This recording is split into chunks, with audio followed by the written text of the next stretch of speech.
డబ్బు, అనారోగ్యం, ఉద్యోగం, వ్యాపారం, అప్పులతో బాధపడుతున్నారా? మీకోసమే లాంచ్ యువర్ ఫ్యూచర్ ప్రోగ్రామ్.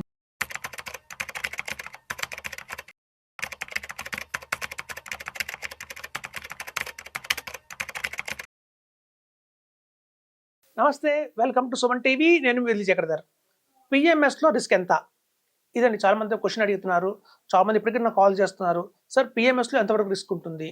చాలామంది చెప్తున్నారు ట్యాక్సెస్ ఎక్కువ పడతాయని, అలాగే కొంతమంది చెప్తున్నారు ఎక్కువ చర్నింగ్ చేస్తారని, అలాగే ఫీ స్ట్రక్చర్ కూడా చాలా ఎక్కువ ఉంటుందని.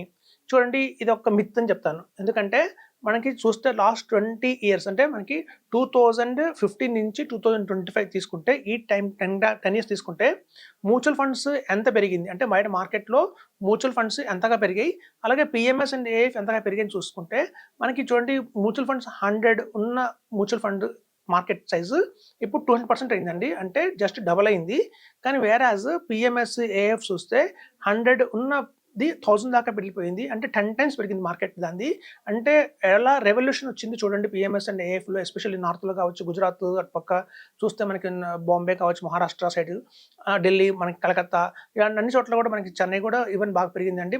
మనమే ఏపీ తెలంగాణ కొంచెం డౌన్లో ఉంది పిఎంఎస్ అండ్ ఏఎఫ్లో. ఇప్పుడు కొంచెం బాగా పుంజుకుంటుంది. సో చూడండి, బయట మార్కెట్లో చూస్తే మనకు డిఫరెంట్గా ఉంది. ఎక్కువ మంది కూడా ఇన్వెస్టర్స్ పిఎంఎస్కి ఏఎఫ్కి మొగ్గు చూపిస్తున్నారు. ఇప్పుడు మరి ఎందుకు ఇలాంటి మిత్ వచ్చిందో చెప్తాను చూడండి. ఎప్పుడైతే 2000 కావచ్చు ఆ టైంలో మినిమం 5 lakhs ఉందో పిఎంఎస్, ఆ టైంలో పిఎంఎస్ వచ్చిన స్టార్టింగ్లో ఒక ఆర్టికల్ రాయడం జరిగింది. ఏంటి అంటే, కంపేర్ టు మ్యూచువల్ ఫండ్స్కి పిఎంఎస్కి డిఫరెన్స్ ఏంటి అని. ఒక 5 lakhs ఉన్న టైంలో ఎప్పుడైతే మార్కెట్లో పిఎంఎస్ మినిమం 5 lakhs ఉంది, తర్వాత 2014 దాకా కూడా అక్కడ నుంచి 25 lakhs అయింది, 2019 నుంచి 50 lakhs అయింది. సో గణనీయంగా పెరుగుతూ వచ్చింది. ఆ టైంలో ఒక ఆర్టికల్ వచ్చిందండి మార్కెట్లో డిఫరెన్స్ చేస్తూ. ఇప్పుడు చూడండి, ఆ ఆర్టికల్ని కంటిన్యూ చేసుకుంటూ వచ్చారు, చెప్తూ దాకా వచ్చారు. సో కానీ చెప్పిన ఎక్స్పీరియన్స్ వేరుగా ఉంది. పిఎంఎస్ అనేది ఒక ఓషన్ అండి. అందులో డెట్ పిఎంఎస్ ఉంటుంది, ఈక్విటీ పిఎంఎస్ ఉంటుంది, హైబ్రిడ్ పిఎంఎస్ ఉంటుంది, పిఎంఎస్ విత్ మ్యూచువల్ ఫండ్స్ కాంబినేషన్లో ఉంటాయి, అలాగే లార్జ్ క్యాప్ సంబంధించిన పిఎంఎస్లు ఉంటాయి, మిడ్ క్యాప్ సంబంధించిన పిఎంఎస్లు ఉంటాయి, అలాగే కోర్ అండ్ సాటెడ్ పిఎంఎస్లు ఉంటాయి. పిఎంఎస్లో కూడా చాలా రకాలు ఉంటాయండి. మనం మొత్తం అన్ని పిఎంఎస్ కలిపి ఒకటేలాగా మనం ట్రీట్ చేయకూడదు. ఇప్పుడు ఆ ఒక్క జరిగిన పొరపాటు, ఒక రిపోర్ట్ వల్ల, మీకు ఫర్ ఎగ్జాంపుల్ చెప్తాను చూడండి. ఒక ఎగ్జామ్ హాల్లో రాస్తున్నారు. ఒక ఎగ్జామ్లో ఒక 10 మంది వరుసగా కూర్చొని ఎగ్జామ్ రాస్తున్నారు. ఫస్ట్ కూర్చున్న అబ్బాయికి ఒక క్వశ్చన్ వచ్చింది. ఏంటంటే, సెకండ్ వరల్డ్ వార్లో మనకి న్యూక్లియర్ బాంబు ఏ కంట్రీ మీద పడింది, జపానా, ఫ్రాన్సా అని ఒక వచ్చింది. సో అతను పొరపాటున ఫ్రాన్స్ పెట్టాడు. సో ఎప్పుడైతే ఫస్ట్ స్టూడెంట్ ఫ్రాన్స్ అని ఆన్సర్ ఇచ్చాడో, తర్వాత దాన్ని కాపీ కొట్టిన సెకండ్ పర్సన్ కూడా ఫ్రాన్స్ అని పెట్టాడు. దాని తర్వాత కాపీ కొట్టిన థర్డ్ పర్సన్ కూడా ఫ్రాన్స్నే పెట్టారు. అలా 10 మంది ఫ్రాన్స్ పెట్టుకుంటూ వచ్చారు. అంటే సెకండ్ వరల్డ్ వార్లో న్యూక్లియర్ బాంబ్ పడిన కంట్రీ ఫ్రాన్స్ అని చెప్పి అందరూ పెట్టారు. అది తప్పు.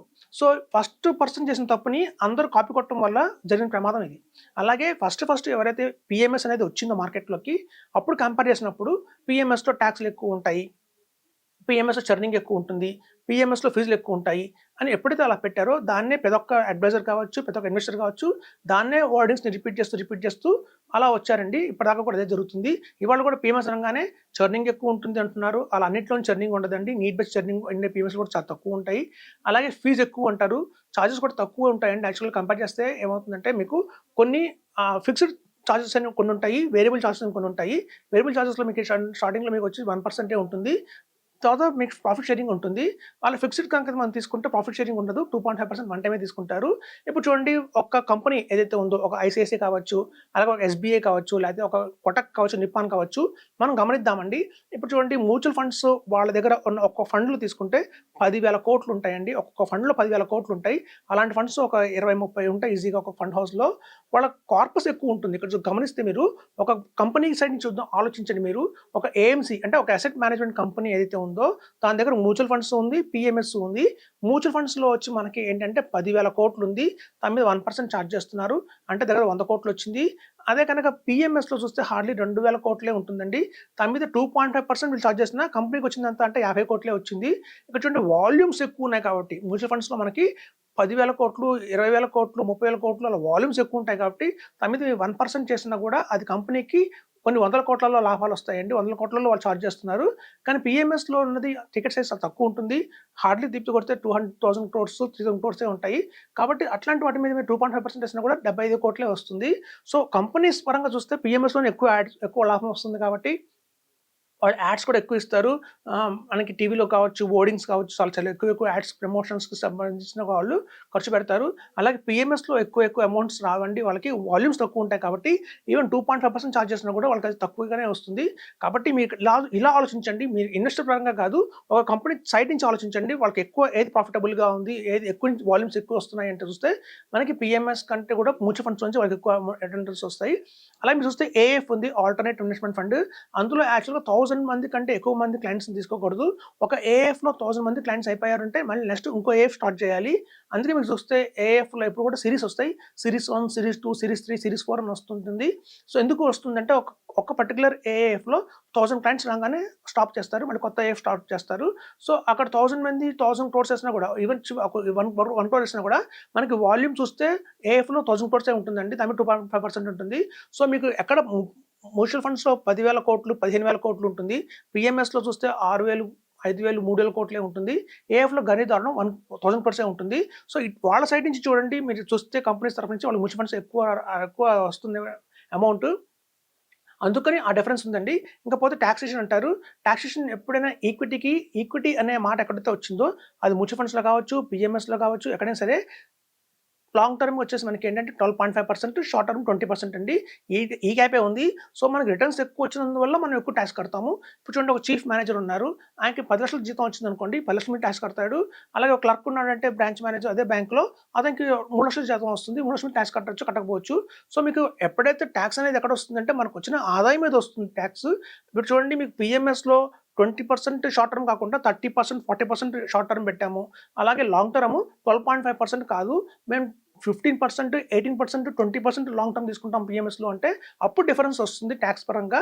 అలా కాదండి, మనకొచ్చిన ఆదాయం మీద మనం టాక్స్ కడుతున్నాం కాబట్టి అది కూడా 12.5% లాంగ్ టర్మ్, 20% షార్ట్ టర్మ్ 2 ఈక్వల్‌గానే ఉన్నాయి కాబట్టి సో, టాక్స్ అనేది డిఫరెన్స్ ఏం లేదు. ఇదంతా ఒక జిమ్మిక్, గమ్మిక్ చెప్తుంటారు.